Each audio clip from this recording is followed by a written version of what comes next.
Hello dancers, and welcome to day 25 of our Corona Quarantine Daily Vlog. Teacher Joel here, talking to you today about the most essential shoulder exercise for ballroom dancers. Now that's a statement. I'll say this is the most essential ballroom exercise for our shoulders before we go on to anything further. It is the essential number one first step exercise. Let's get to it. Ladies and gentlemen, we know that we want to have this awesome, perfect frame, this clean top line, and awesome poise. What plagues us dancers with our frame and our top line is that the shoulders start to come up into funny positions. And as we go into promenades or closed positions or followays, the shoulders start to dance in funny spaces. Also, the arms start to sag down while the shoulders start to come up. Does this sound familiar? It sure did for me when I was starting out, and it does for many of our students here at JC Dance Co. So here is the number one exercise. Let's not waste any more time. We are going to work on awareness first, coordination second, flexibility third, and finally strength as a fourth. A lot of times when people think about exercises, they think straight away about strength and stamina. Push the weights, do it more. Don't just do it for 1 minute, do it for 5 minutes. Don't just do it for 5 minutes, but put some weights on there and hold it. If you're not hurting, you're not exercising. That's later. But this is the first exercise that we need to do, and we're going to talk about awareness. The awareness is this. We need to access the mobility inside the shoulder joint to allow the arms to raise laterally and slightly forwards and not allow the mobility of the shoulder. So we are looking for mobility in the shoulder joint. We are not looking for mobility of the shoulder joint. So this takes a lot more awareness than we think. Here's the exercise, ladies and gentlemen, leads and follows. We're going to practice first with our right arm. My right arm here could be your left as you're looking in this video. You're going to take your opposite hand and you're going to place it diagonally across here. Now, we're not going to put it right to the tip of the shoulder, neither are we going to go too close to the neck. We're going to go somewhere halfway between. And if you follow your shoulder bone right here, this thing called a clavicle, you're going to follow that clavicle and you're going to follow that hand just underneath the clavicle there. You're going to place your fingers and there should be a little bit of a divot now on top of your pectoral and in front of your deltoid muscle. From there, we're going to let the shoulder go down. Go, this is comfortable. The hand is in position. Here we go. The right arm is going to start to raise up. And what we're trying to monitor, and this is the awareness point, is our holding hand raising up? Is there pressure coming up from the body, from the shoulder, pushing up against my left hand here? Hopefully not. So as I bring my right arm up, my left hand is staying in position. As I go up, it should be still in position, and I keep going up as far as I can. At this point, Teacher Joel's arm is getting kind of tired already. Now, if I go any further than this, for me, watch what's going to happen to this hand. You can start to see that my left hand is starting to raise up higher, whereas before that, there was no movement. Yeah? Your goal is to be able to go at least to horizontal, if not slightly higher.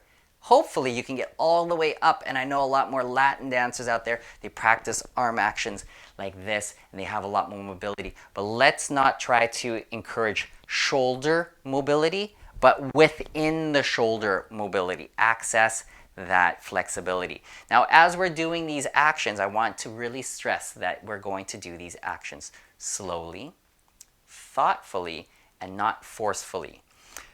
there are many different little ligaments and tendons and smaller muscle insertions within the shoulder that can easily get damaged, and we don't want any damage in those muscles. It's not like we're trying to now take a jug of milk and start to do all of these lateral raises. That's not what we're trying to do in this exercise, okay? We're looking for the awareness.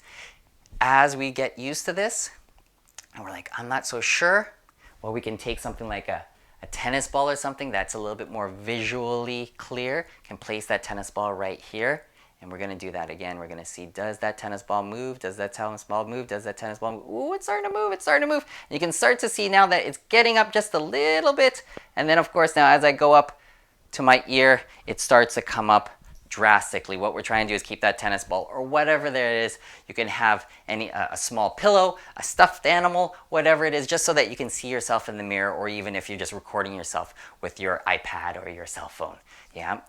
If you are able to do this with both your left and your right arm and you feel quite comfortable doing this, one level up will be to do this against a wall. So what I'm going to do is I'm going to sit up against the wall here, and I'm going to put my back nice and flat. Let's put my head up against the wall. I'm going to now dance this on the left arm here. I have my left arm against the wall. I'm going to use the tennis ball to help indicate if I'm good or I'm not. I'm going to now trace my arm up the wall and keep it touching the wall. Oof. Now this is already a lot more challenging. I'm going to keep on going until, I don't feel like it going more before I have to cheat.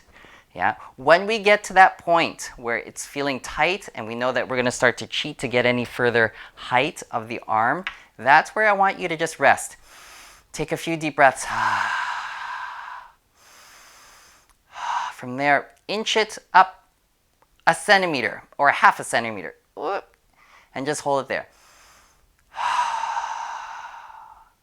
Then bring it down. Hold it down for a few breaths, and then bring it back up. And I want you to be able to just play in the region where it becomes tight and you're at your maximum. We're not looking to make gains 5 or 6 inches. That's not what we're trying to do. We're trying to make little millimeter by millimeter changes to this.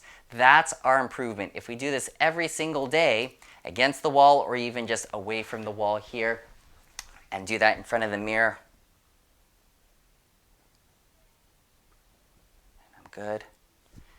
This will make a tremendous difference to how you're able to put your arms in position, have a nice clean shoulder line in your frame.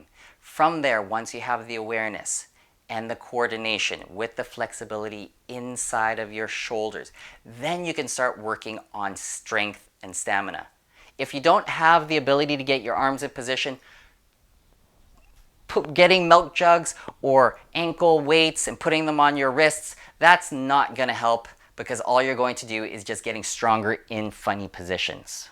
Do we understand that? So we're looking for quality, not quantity. Later, once you have your quality, then you can start to become more of an Arnold Schwarzenegger. All right, thank you very much. As usual, ladies and gentlemen, send in your comments. I love to get emails from you guys. Put your comments below. Again, if this is your first time watching this, click on the video somewhere here. There'll be links, and you can look at other videos that I've been producing throughout this quarantine period. As always, thank you very much. I look forward to seeing you all back at the ballroom, hopefully sooner than later. Stay safe, stay healthy, and we'll see you tomorrow. Bye for now.